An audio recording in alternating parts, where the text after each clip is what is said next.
અભિયાન અંતર્ગત Uttarayan railway overbridge happy cricket ગ્રાઉન્ડની પાસેથી ₹3,01,500ની મત્તાના 30,150 ગ્રામ મેફેડ્રોન ડ્રગ્સ એમડીના જથ્થા સહિત ₹9,15,100ની મત્તાના મુદ્દામાલ સાથે બે આરોપીઓને પકડી પાડી ડ્રગ્સ રેકેટનો પર્દાફાશ કરતી સુરત શહેર crime branch police commissioner Shri નાઓએ સુરત શહેર વિસ્તારમાં યુવાધન નશાના રવાડે ચડતું અટકાવવા તેમજ સુરત શહેરમાંથી નશાયુક્ત માદક પદાર્થનું વેચાણ નેસ્ત નાબૂદ કરવાના no drugs in Surat city અભિયાન અંતર્ગત ગેરકાયદેસર માદક પદાર્થોની સપ્લાય કરતા ડ્રગ્સ માફિયાઓ તથા તેમની ગેંગને પકડી પાડવા અંગે આપેલ સૂચના આપેલ હોય છે તદનુસાર સુરત શહેર ક્રાઇમ બ્રાન્ચની ટીમો વર્કઆઉટમાં તે દરમિયાન ક્રાઇમ બ્રાન્ચની ટીમના પોલીસ માણસોને મળેલ બાતમી હકીકતના આધારે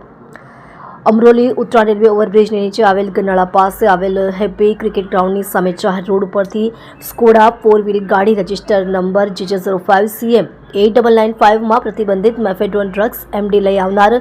મેઘ રામજીભાઈ કરિયાવરા કેતનભાઈ ઉર્ફે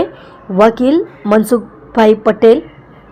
નાઓને પકડી પાડી તેઓ પાસેથી ગેરકાયદેસર પ્રતિબંધિત મેફેડ્રોન ડ્રગ્સનો જથ્થો કુલ વજન 30.150 ગ્રામ કિંમત ₹3,01,500 તથા અન્ય મુદ્દામાલ મળી કુલ કિંમત ₹9,15,100ની મત્તાનો મુદ્દામાલ કબજે કરેલ છે।